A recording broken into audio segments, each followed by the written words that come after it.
right, so what is your favorite motivational song? Well, my favorite motivational song is anything from Rihanna or Beyonce, even a little Latin music. But the one song that I'm really digging right now is an oldie but goodie. It's Crazy in Love from Beyonce, because it makes me think of how crazy in love I still am with my husband after 20 years. It reminds me to be crazy in love with myself, that it's okay to love yourself, and to remind myself to be crazy in love with my business and my life. Oh, that's a wonderful motivational song. Okay, so was there a career that you attempted to do prior to getting into aesthetics that you realized after getting into it that it was not for you? Yeah, actually, the career that I got into before aesthetics was I got my real estate license, and I was a full, bore realtor for over 2 years. And I realized that when my kids were at home and, evenings and weekends, that's when people wanted to see houses. And so it really didn't give me that time freedom that I was seeking. So definitely wasn't for me. Okay, wonderful. So what would you say was kind of your win moment? That thing, something happened that made you realize that you were on the right path, that this was the chosen field, that the field you chose was perfect for you. Was there one epiphany, one moment in your, as you came up through your career, that you realized that you were like, oh, I am destined to be here? Yeah, I think the one moment that helped me realize I was destined to be here was when I actually worked for someone else as the lead medical esthetician, and they told me no one else was killing sales, retail sales, service sales the way that I was. And I realized if I could do that for them, that I could do that for myself. So I'm so thankful for that opportunity to work for a medical spa, because it actually gave me that push and that motivation to have confidence in myself and in my skills and in my retail sales, and to actually go out on my own in 2011. Oh, perfect. Wonderful. So, what would you say your most favorite characteristic about our industry is, and what is your least favorite characteristic about the industry? Okay, so my most favorite characteristic about the industry is being able to really be a vessel to instill confidence and beauty in my clients, whether they're 16 or 60, helping them with their acne or their aging, and just really being that partner and that coach alongside of them to really help them transform their skin and help them to get really visible results. That's probably my most favorite part of that, and the relationship that I build with them.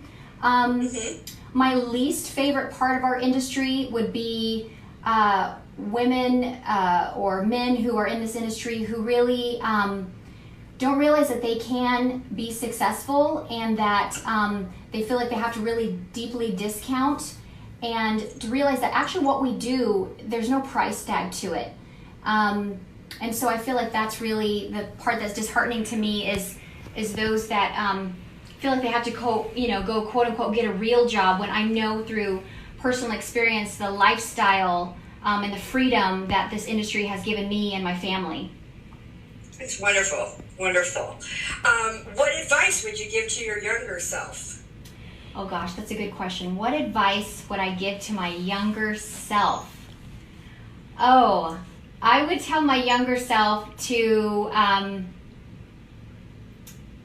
start sooner. I think I didn't know about the industry until I was 30. I got licensed in 2010, and I really wish that I would have known about it when I was 18, because I feel like when I look back, I've been into beauty since I was like 8 years old, 10 years old for sure, and that's kind of one of my regrets. I even tell my 16-year-old daughter, I just wish I would have done this sooner, honestly, I really do. Oh, that's a wonderful answer. Okay, what was the best career advice you were ever given? The best career advice I was ever given was to hire a coach, not to reinvent the wheel, and not to get lost along the way, but just have someone to come alongside you and just cut the curve, the learning curve for you. So coaching, I'm all for it, and actually one myself. That's wonderful. Okay, so what do you do to avoid becoming complacent or getting in a rut on that day-to-day routine that you go in and out of? What are you doing for yourself to keep yourself from feeling like you're getting bored or just kind of like not interested anymore? Yeah, what I do to keep myself from being in a rut or going to the next level is honestly investing in high-end coaching. I have a mindset coach, I have a business coach, I have like 3 coaches right now. Oh, that's great. I constantly need that reassurance and motivation because it is a really hard thing sometimes to work for yourself and to feel like you're alone in your treatment room and no one to talk to or help you, stop overthinking things or being so hard on yourself. So that's definitely, my secret item is that, and just working on my own mindset and affirmations for sure. Good. That's wonderful. So, speaking about that, so, in this social media climate, we all know that it's a kind of a double-edged sword. And in this social media world, what negative experience have you experienced in the social media world that you were confronted with, and how did you handle that and overcome that? Yeah, I think anyone who is an entrepreneur, has their own business, really wants at their heart to make everyone happy and to provide the utmost customer service and to do their best. And we really love what we do. So when you get that first, negative review or less than perfect review, we all want 5 stars. So when you get your first 4-star review, I remember thinking, oh my gosh, just obsessing over it and wondering, what did I do wrong? Or because it just wasn't like a perfect A+. It wasn't a perfect 5 stars. And I really had to just, reach out to that client and just let them, explain to me what it is I could do better. And honestly, to realize too that I can't let that bother me, that I can't control, everything that's out of my control, and just to keep moving forward and focus on the 60+ positive reviews, 5-star reviews that we have. So that's really what I did. That's wonderful. So most business owners are going to experience some sort of failure in their journey. And whether it's in life or whether it's in business, we've all experienced failures. And so what was one of your biggest, most stupendous, colossal, huge epic failures that you have ever had that really helped to form and shape your resilience and moving forward? What was the biggest epic fail that you have experienced? The biggest epic fail that I have ever experienced, and it's really close to my heart, and it is a part of my journey, it's a part of my story, is not really believing in my own self-worth and my own self-love, and allowing anxiety and depression to get me down to where I have struggled with an obsessive compulsive overeating disorder since I was about 8 years old. And as I got older and being self-employed and being my own entrepreneur, really trying to soothe myself, not turning to drugs, not turning to alcohol, but, the chosen drug of choice of being food.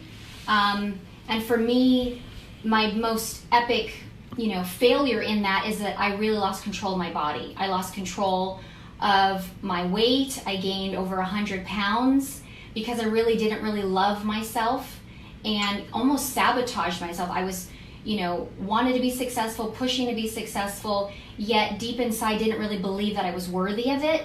And so it's just been an ongoing battle and an epic fail. And, to really have done that to myself and knowing that I went through that is devastating. But I love being able to share that as like a personal superpower to encourage and motivate other women that I understand, this journey, and I understand how hard it is to be, a balance, being a wife and a mother, and that, it's okay to love yourself. It's okay to put the oxygen mask on yourself first before you try to help your family or your clients. And it's okay to really love yourself and have deep self-worth for yourself, because when you know your worth, you can charge your worth.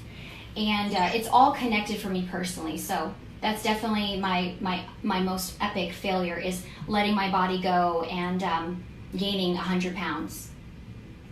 You know, that is so inspirational. You have no idea. I am trying to keep my tears back right now. That is amazing that you were willing to share that with us, and I just cannot thank you enough for that, Adeena.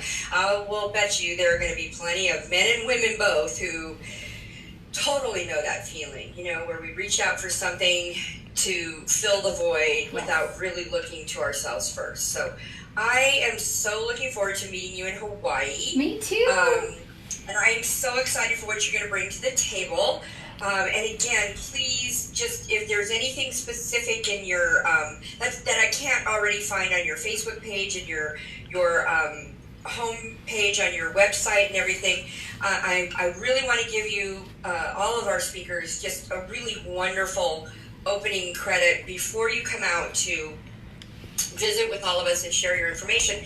I feel like I can't get over how many people are coming. I mean, such a huge investment. The ticket, the hotels, the airline. And for many people coming, I know it's a trip of a lifetime. And so for you to take your time and to donate your expertise and to contribute to this is super meaningful.